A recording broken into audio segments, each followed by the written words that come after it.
अरे यार ये थप्पड़ मार दिया। अगर सीएम पंक की जगह रोमन रेंस होते तो बेकी लिंच उन्हें भी थप्पड़ मार देती। इन हस्बैंड वाइफ ने थोड़ा बहुत नहीं पूरा हिला डाला। तो हे गाइस वेलकम है आप लोगों का वीडियो में जानेंगे आज के मंडे नाइट रॉ में क्या कुछ हुआ है। पहले बोल रहा हूँ कि बोर नहीं करूंगा, पूरा मजा आने वाला है, तो वीडियो के साथ बने रहिएगा। तो स्टार्ट होता है, सीएम पंक हमें देखने को मिलते हैं, वो यहाँ वेट कर रहे होते हैं सेथ रॉलिंस का ताकि वो यहाँ आए और सीएम पंक उन्हें पेल सके। लेकिन कैमरा जैसे ही अरीना में एंटर होता है कि यहाँ पे जे उसो का म्यूजिक होता है। अब जे उसो के यहाँ आने के बाद आज वो थोड़े सीरियस लग रहे होते हैं, ज्यादा ही सीरियस थे वो। जब क्राउड यहाँ वन मोर टाइम उनके एंट्रेंस म्यूजिक को बजाने को कहते हैं तो जे उसो कहते हैं कि नहीं रे, मैं ये वापस से नहीं करने वाला। अच्छा तुम ही बताओ किस खुशी में मैं अपना कमर हिलाऊं। मेरी कमर पे जहाँ वर्ल्ड हेवीवेट चैंपियनशिप होना चाहिए था ये बैंडेज लगा हुआ है। अगर मैं रोमन के मामले में टांग नहीं हराता तो मेरा ये हाल नहीं होता, लेकिन मैं ये कैसे सहता। मेरा भाई पिट रहा था और मैं सिर्फ देखते रहता। फैमिली के लिए जान भी कुर्बान है, फिर ये तो एक टाइटल ही था जिसे मैं वापस से जीत लूंगा। So don't disrespect my family ever. Big dog अभी हॉस्पिटल में है उन कमीनों की वजह से। ब्रॉन ब्रेकर और ब्रॉन्सन रीड साले बाहर निकल के आते हैं। LA Knight let me talk to you. चल अब मेरे को बोलने दे, मुझे भी वर्ल्ड हेवीवेट चैंपियन बनना था, मैं नहीं बना, तुम नहीं बने। शायद तू अभी भी अपने कजन के शैडो में जी रहा है और सेथ रॉलिंस अपनी बीवी की परछाई में। अगर हम कल मिलकर काम करते तो आज ये दिन हमें देखना नहीं पड़ता। तूने मुझे बीएफटी लगाने नहीं दिया उसे, वो साला सेथ रॉलिंस अभी भी चैंपियन है, वो भी तेरी वजह से। तुझे देखकर मेरा दिमाग खराब हो रहा है। ये कहते हैं तो बता क्या करना चाहिए, मसाज कर दूं, ठोक दूं तेरे भेजे पे एक सुपर किक। बेवकूफो अपनी तू मैं बंद करूं। पॉल हेमन हॉस्पिटल में है रोमन रेंस की वजह से। क्राउड रोमन रेंस के चैंट करने लगते हैं। आगे ब्रॉन कहते हैं चुप हो जाओ, रोमन रेंस हॉस्पिटल में है, दर्द में है और वो दर्द हमने उसे दिया। और अभी ये दोनों जो रिंग में है वो भी रोमन के पास हॉस्पिटल जाने वाले हैं। आगे आते हुए ब्रॉन्सन रीड कहते हैं कि तो भाई लोग एक्नॉलेज करो अपने ट्राइबल थीफ को। क्राउड यहाँ पे फक यू ब्रॉन्सन के चैंट करने लगते हैं। मेन इवेंट के लिए दोनों एक टैग टीम मैच का ऑफर करते हैं। एले नाइट और जे उसो के इंजर्ड होने के बावजूद वो ब्रॉन के चैलेंज को एक्सेप्ट कर लेते हैं। अब सीएम पंक इधर सेथ रॉलिंस का वेट कर करके थक चुके थे, लेकिन सेथ अभी तक नहीं आए थे। एडम पियर्स यहाँ पे आके कहते हैं कि मैंने सेथ को उधर देखा है। ये सुनने के बाद best in the world CM Punk ring में आने के बाद man to man face off के लिए सेथ रॉलिंस को रिंग में इनवाइट करते हैं, लेकिन बेकी लिंच बाहर आती है। ये भी सही है, मैन तो वो भी है। रिंग में आने के बाद वो सीएम पंक से कहती है कि क्या मैं वो नहीं हूँ जिसे तुम ढूंढ रहे थे, मैं हूँ द मैन। सीएम पंक कहते हैं फोन है तो सेथ रॉलिंस को बुलाओ अभी। बेकी कहती है तुम मुझे नहीं बोल सकते कि मुझे क्या करना है। सीएम पंक कहते हैं कि ठीक है तो मैं चला। सीएम पंक को रोकते हुए बेकी कहती है कि रुको रुको रुको, तुम कहीं नहीं जाने वाले, तुम मेरी सारी बात सुनोगे। मेरा हस्बैंड ग्रेटेस्ट मैन, सबसे महान आदमी है। सीएम पंक कहते हैं नहीं, तेरा पति भड़वा है। बेकी कहते हैं ऐसा नहीं बोलने का, उसने अपना सब कुछ दिया है इस बिजनेस को और वो काफी हैंडसम भी है और तुम ढोंगी हो। क्राउड यहाँ पे शट द फक अप के चैंट करने लगते हैं। बेकी कहती है नहीं नहीं नहीं, तुम ऐसा नहीं कह सकते, हम तुम्हारे लिए शो चलाते हैं। मेरा हस्बैंड विजनरी है, रेवोल्यूशनरी है, तुम्हारा वर्ल्ड हेवीवेट चैंपियन है और मैं हूँ तुम्हारी greatest women's wrestler of all time, तो थोड़ी इज्जत करो यार। हम कहते हैं मेरे ना होते हुए भी इन लोगों ने 10 साल तक तुम लोगों के सामने मेरे नेम को चैंट किया है, तो मैं बेस्ट इन द वर्ल्ड हूँ। मेरे ना रहते हुए भी इनके जुबान पे मेरा ही नाम रहेगा। तुम बेवकूफ हो अपने पति की तरह। तेरा पति कायर है, हमेशा छिपता रहता है, कभी पॉल के पीछे, कभी ब्रॉन्सन रीड के पीछे, कभी ब्रॉन ब्रेकर के पीछे, और अब उसने तेरा पल्लू पकड़ लिया है। तुमने एक लूजर से शादी की है। अब ये सुनने के बाद सेथ रॉलिंस चाहे जहाँ भी रहते उन्हें बाहर निकलना ही था। सेथ रॉलिंस फाइनली बाहर आते और कहते हैं हाय हे पंक, तुम मुझे कहाँ ढूंढ रहे थे, मैं तेरा यहाँ इंतजार कर रहा था। वैसे तुम चैंपियन से कुछ कहना चाहते थे, आजा और बता क्या बात है। लेकिन वो कैसे सेथ रॉलिंस के पास पहुंचते, बीच में बेकी लिंच खड़ी थी। सेथ रॉलिंस की तरफ जाने के लिए सीएम पंक 2 बार ट्राई करते हैं, लेकिन बीच में बेकी लिंच आके खड़ी हो जाती है। और जब तीसरे ट्रायल में सीएम पंक बेकी लिंच को चकमा दे देते हैं तो भाई सेथ रॉलिंस इधर बैक स्टेज की ओर निकल लेते हैं। लेकिन इसके बाद जैसे ही सीएम पंक बेकी लिंच की ओर टर्न करते हैं कि उन्हें एक जोरदार थप्पड़ लगता है, फिर एक थप्पड़ लगता है, थप्पड़ थप्पड़ थप्पड़, बैक टू बैक थप्पड़ लगता है। भाई बैकग्राउंड में थप्पड़ वाला गाना बज जाना चाहिए था। भाई इतना थप्पड़ मारती है बेकी लिंच की सीएम पंक का चेहरा सुन्न हो गया। सीएम पंक कहते हैं कि पछताएगी तू और तेरा भड़वा पति पछताएगा। बेकी कहती है हाँ चल निकल यहाँ से, तेरा पसीना मेरे हाथ में लग गया बदबूदार आदमी। बाय बाय गुड बाय, ना ना ना,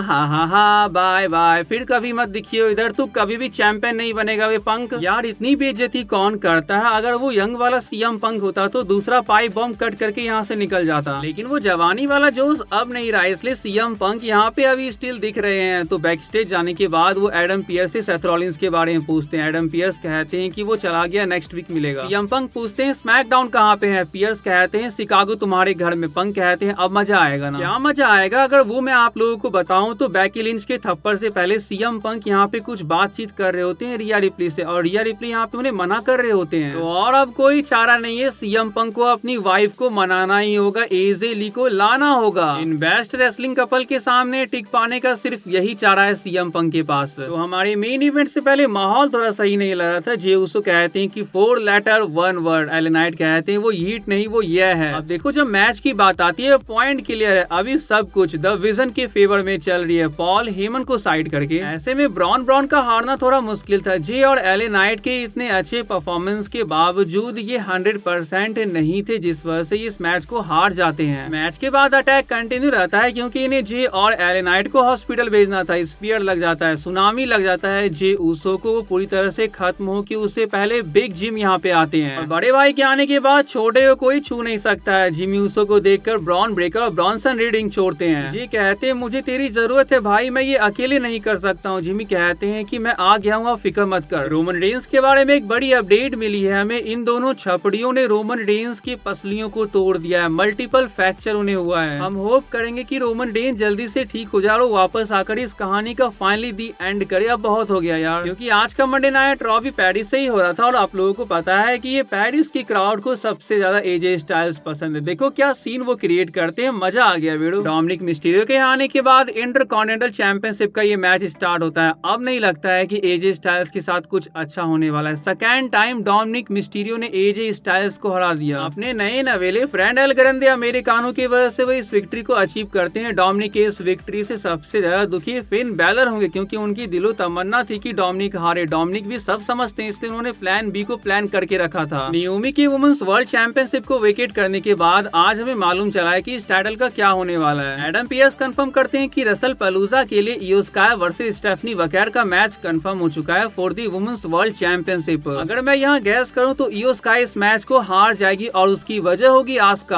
आस्का को बहुत ज्यादा प्रॉब्लम हो रही है इयो स्काई जिससे ही मिल रही है। आज वो यहाँ निकी वेला से मिलती है तो निकी वेला को भगा देती है आस्का और यहाँ पे वो धमकी देती है रिया रिप्ली को आके। ऐसे में दोस्ती की बात करते करते इयो स्काई और आस्का के बीच यहाँ दुश्मनी क्रिएट होने वाली है। वैसे काबुकी वॉरियर्स आस्का और कायरी सेन को विक्ट्री मिलता है Roxanne Perez and Raquel Rodriguez के against. Finn Balor versus Dragon Lee का मैच हमें देखने को मिलता है। मैच तो अच्छा था लेकिन हमें यहाँ पे क्राउड अच्छी लगती है, जिस तरह से वो हर एक मूव से पहले यहाँ पे एक्साइटेड हो रहे थे। मोमेंट काफी कमाल का था और यहाँ पे कोडी करा के साथ फिन बैलर इस मैच को जीत जाते हैं। एक 6 मैन टैग टीम मैच हमें देखने को मिलता है। न्यू डे एंड बिग जी बोले तो Grayson Waller versus war readers and penta. Mexican destroyer के साथ पेंटा अपनी टीम को विक्ट्री दिलाते हैं। न्यू डे और बिग जी की जोड़ी यार कमाल की है, सबसे फनी है। जब भी ये टेलीविजन पे आती है देखने में बड़ा मजा आता है। बस कुछ चाहिए तो वो एक अच्छी स्टोरी लाइन और विक्ट्री की नीड इन्हें भी यार। क्या तुम हमेशा पेंटा को ही जिताते रहते हो। तो आज के इस वीडियो को ही पेंट करते हैं। वीडियो आप लोगों को अच्छी लगी तो चैनल को जो सब्सक्राइब कर लीजिएगा। मिलते हैं नेक्स्ट वीडियो में, तब तक के लिए बाय।